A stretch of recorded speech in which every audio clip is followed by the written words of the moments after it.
Sometimes we give ourselves scenarios and they don't even be real, probably don't even happen, but our feelings can feel it being real. So we can come up with solutions.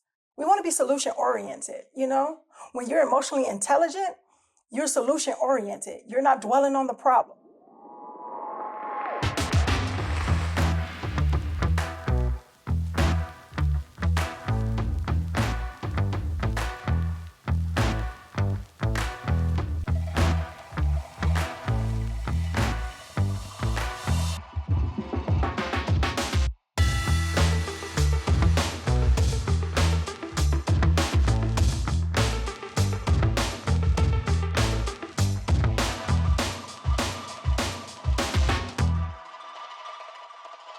Assalamu alaikum, peace. It's your coach, Coach Nyla, one of the co-founders of Outstanding Personal Relationships, as well as co-author of the book, Let's Talk Polygyny Uncensored.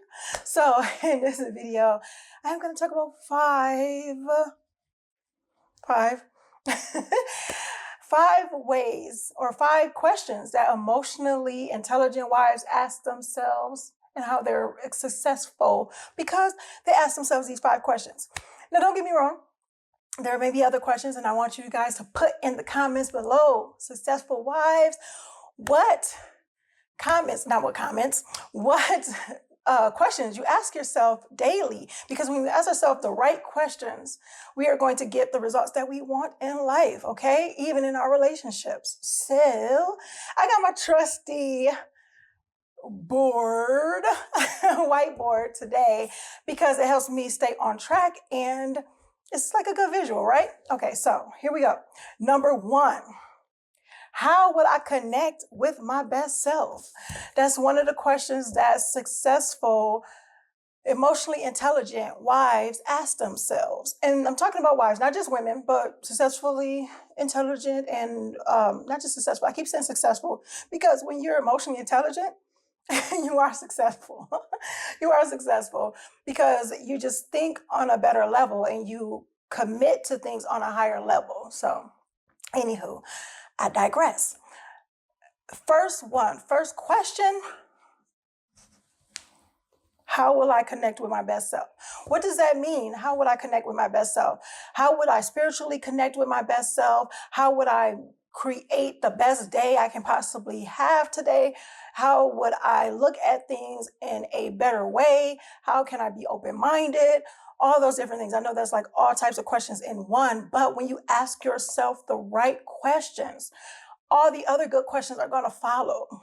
So that main one, or one of the 5 that I'm stating in this video is that how can I connect with my best self? We don't want to be our basic selves. We don't want to be an all right self or I self. We want to be our best selves. And if we are our best selves individually in our individual identity, then we're going to show up as our best selves in our marital identity. So yes, let's go to number 2. Number 2, what can throw me off today? Y'all see that? What can throw me off today? So why would we ask ourselves this question?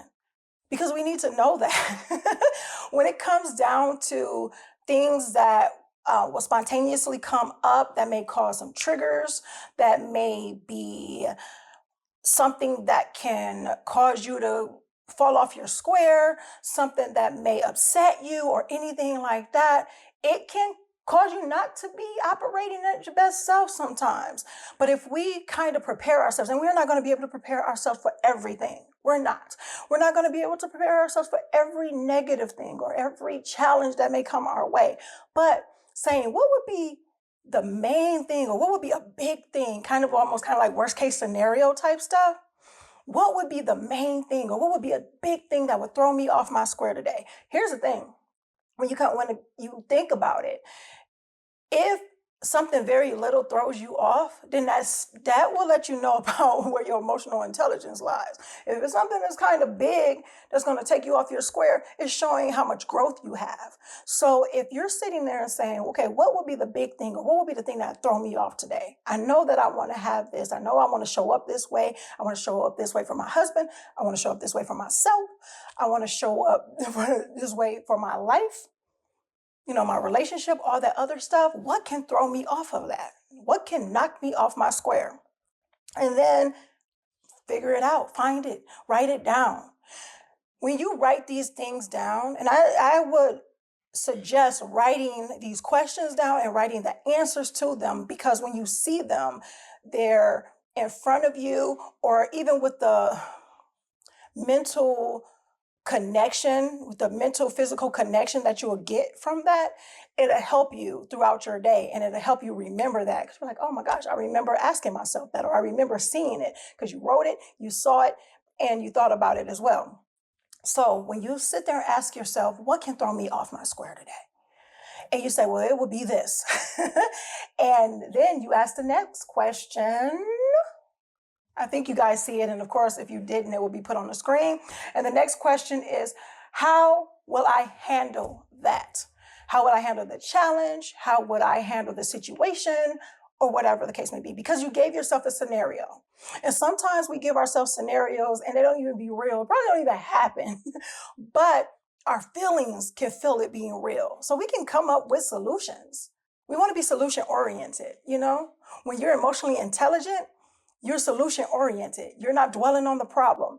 I had a conversation with my 7-year-old yesterday, which is so funny. I'm doing this video because I didn't even think about it to just now about dwelling on the problem. He was really upset. So he was upset because his brother was using the charger, or using the socket to charge his laptop that my 7-year-old wanted to, so his 9-year-old brother was charging his laptop, his own laptop, and using it at the same time. But my 7-year-old wanted to charge his and use it at the same time, but he was using a different one that he just really didn't like because it doesn't continue to charge, whatever the case may be. He was upset. He was upset. He was dwelling on it. He was huffing and puffing and everything like that. Well, he's 7. I can understand that. He just turned 7, like seriously. So he goes, and it was upset. And I said, you know what? I really believe in your ability to create a solution for this. But if you're constantly dwelling on the problem, then that's all you're going to see is the problem. Can you find a way that you can share that socket with him? And we have different splitters in the house, all these different things like that. So it was a way that he could share, but he was so dwelling on the fact that he is not using it and his brother was using it that he didn't even think of the solution until I gave him a little prompt, like, I believe in your ability to figure it out. How can you do it? Ask him that question. How can you share that? And he was like, oh yeah, I can do that. And he went, got the splitter, was able to share, and everything was all good in the world. So the thing is being able to see those challenges and then believing in your ability to overcome those challenges, and your mind will start working on solutions if you ask the right questions. So asking yourself, what will take me off my square? What would be the challenge? And how would I handle that challenge if it was to come? Here's the thing though. Usually when we write the challenges down, the challenges that we write down will not be the challenges that will throw us off. It'll be probably something maybe a little bit bigger. I've had that happen to me before. But the crazy thing is, because I wrote down how I would handle a specific type of challenge, it at least gave me some insight on how I can handle something bigger if I was totally prepared for that. Even if handling that challenge was to take a step back, take a breather, and then come back. Hope I'm not going too fast for you guys. So anyway, next one is, how will I connect with my husband today? Now, here's the thing. I had to put that there. We're talking about emotionally intelligent wives, right? If I was just talking about emotionally intelligent women or emotionally intelligent ladies or whatever the case may be, or people, I wouldn't specifically put our spouses in there. But because I'm specifically talking about emotionally intelligent wives, we have to ask our questions, how will I connect with my spouse? Pardon the interruption. We want to share with you something that's very important, a project that we've been working on and empowering people with called the Polygamy Masterclass. I conduct a 4-part men's polygamy masterclass where we go through the 4 stages of polygamy. So when we're talking about the idea stage, the what to expect stage to transitioning, as well as the new normal, which includes a whole bunch of stuff in between there. All right, of course, include leadership and financial things as well. Now, I want men to check that out by going to polygamymasterclass.com. PREPAREDNESS.com. In addition to having access to the live courses as well as the pre-recorded ones, you also get downloads, you get access to me directly. So let's get busy if you really are serious about practicing polygamy in a healthy manner. Yes, and in our Women's Polygamy Masterclass, we train on preparedness in polygamy. In addition to connecting with your co-wife and everything in between. So make sure you go to POLYGAMYMasterclass.com for higher level education. Now back to your video. How would I connect with him today? Or how would I connect with my husband today? And that's very important because sometimes we can just let the day go, or we can just let stuff happen, or life happens, or whatever the case may be. And before we know it, the day is gone. We didn't connect any other way. We probably said, hey, Salaam alaikum, it'd probably be something very basic. How was your day today? And it'd be basic. What I mean by that being basic, sometimes that's just a filler. Just saying, oh, how was your day today? Oh, it was good. Oh, mine was too. And blah, blah, blah. Keep on moving about our day. But that's not connecting. It's just a placeholder. It's just a filler. It's, that type of thing. Now, you could be genuinely interested in how their day was. But instead of asking, how was your day? It's like, what did your day look like today? That's totally different because now they have to think about what they did, and it's crazy because it almost sounds like the same question, but it's not. The answer would be different because you could be like, oh, it was good. If they say, how was your day today? But you say, what did you do today? Or, what was exciting today? Or was there anything exciting? Did something, bother you today? Whatever the case may be, some way to ask questions to show that you're genuinely interested in what they were going through, what happened with their day, that you want to know what happened. Hey, did you learn something new today? Is there something about your day that you would like to share with me? Something on the lines of that, because you're connecting. Or say, hey, I want to share something with you that I learned today, because what we do at the beginning, how would I connect with my best self? And connecting with your best self is learning something new or doing something great for you and these different things, and being able to share that with your husband, being able to say, what? I learned something new, or I saw something funny. Hey, you want to check out something funny that I saw? I thought of you, or something on the lines of that. Find a way to connect with your husband. Okay. Hope that gave you some good ideas. Number 5, if you guys could see that. Number 5, did I write in my gratitude journal today? Or did I write what I was grateful for today? Because some of us may not have a gratitude journal yet. It's okay. It'd be good to have one. Gratitude journal, gratitude wall, gratitude anything. Something on the lines where it's something you can write down what you're grateful for every single day. Even it may change every day. It don't have to change every day, but it could change. At our family meetings that we have every week, that's one of our things. We talk about what we are grateful for, what we were grateful for the week, because we meet every week. However, it's very easy to think about what you're grateful for the week, or one thing you are grateful for the week when you're talking about what you're grateful for every single day. And when you're grateful every day, you don't have time to complain. You don't have time to, sit and mope. You don't have time to think about the negative, because yes, negative can come. Yes, there are going to be challenges. And I know I'm going to have so many people in the comments. Well, maybe I won't have so many people in the comments, but I know there will be people in the comments that be like, well, what about this, Coach Nyla? Or, it's not going to always be sunshine, roses, and unicorns, Coach Nyla. I understand that. And I'm not saying that it will. What I'm saying is, if we focus on being grateful, if we focus on the positive, if we focus on connecting, we are going to have amazing relationships.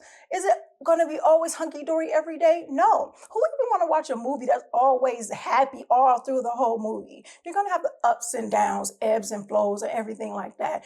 You're going to have the wins and the losses and blah, blah, blah, or whatever. And then from those losses, you get the lessons. So I'm not stating that. Yes, you're going to get the bubbly me. You're going to get me telling you that, yes, it can be great, because it can. You can design it to be that way if you choose to have it that way, even when the challenges come. It depends on how you are emotionally adept to handling it. If that makes sense. If you're emotionally capable of handling it. Apparently, I can't say the word today.